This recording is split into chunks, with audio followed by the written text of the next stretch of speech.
పేరుకో లేకపోతే రైట్ వేణుగోపాల్ గారు మరొక కాలర్ ఉన్నారు మనకు. వెంకటయ్య గారు రాజంపేట నుంచి. వెంకటయ్య గారు నమస్కారం. నమస్కారం అండి. ఏం చెప్పదలుచుకున్నారు ఈ వ్యవహారానికి సంబంధించి? మీరు ఈ వ్యవహారంలో రాజకీయ కోణం అనేది అన్ని పార్టీలు కలిసి ఆలోచన చేసి కొంత నిర్ణయం తీసుకొని మాట్లాడి పత్రులు కొంత యాడ్ చేసుకొని చేసుకోవాలి. మళ్ళీ టోటల్ గా వాళ్ళకే వచ్చే వాళ్ళు పెద్ద మనుషులేం కాదు, వీళ్ళు పెద్ద మనుషులేం కాదు.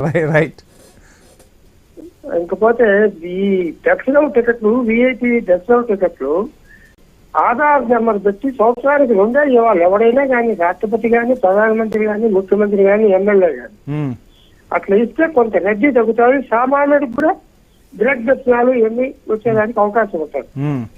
మాకు తెలిసి దగ్గర ఎవరైనా ఒక నాయకుడు దగ్గరగా ఉంటే నెలకు 2 సార్లు పోయిస్తాం. ప్రతి చోట దొరికే పోయేవాళ్ళు, పోయి వస్తున్న రాని వాళ్ళు ఇది ఉన్నారు.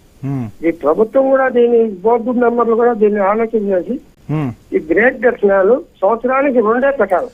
అదొక అంశం. అయితే ఇప్పుడు ఈ దర్శన వ్యవహారాన్ని ఎలా చూస్తున్నారు? అసలు ఆయన బోర్డు మెంబర్ గా కొనసాగే అర్హతే లేదన్న టాక్ కూడా వినిపిస్తోంది. సో దానికి సంబంధించి ఏం చెప్పదలుచుకున్నారు? బోర్డు మెంబర్ గా అంటే అతను వ్యక్తిగతంగా వేరే స్టార్ట్ పోయినప్పుడు ముఖ్యమంత్రులు ఉన్నారు, మసీదు పోయినప్పుడు నెత్తిని గుడ్డ పెట్టుకుంటారు. అటువంటి హక్కు అతనికి ఉంటాయి. అతనే అన్ని మత వచ్చేది కాదు కదా. కాబట్టి అటువంటి అంత ఇది ఏం కాదు. కానీ అతని కనుక అన్ని మొత్తం అయితే డిక్లరేషన్ ఉండాలా, అతను అప్పుడే తీసుకోకుండా ఉండాలా,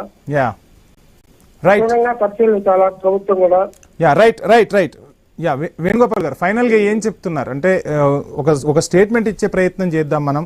సో ఎప్పట్లోగా ఈ అంశానికి సంబంధించి ఒక వివరణ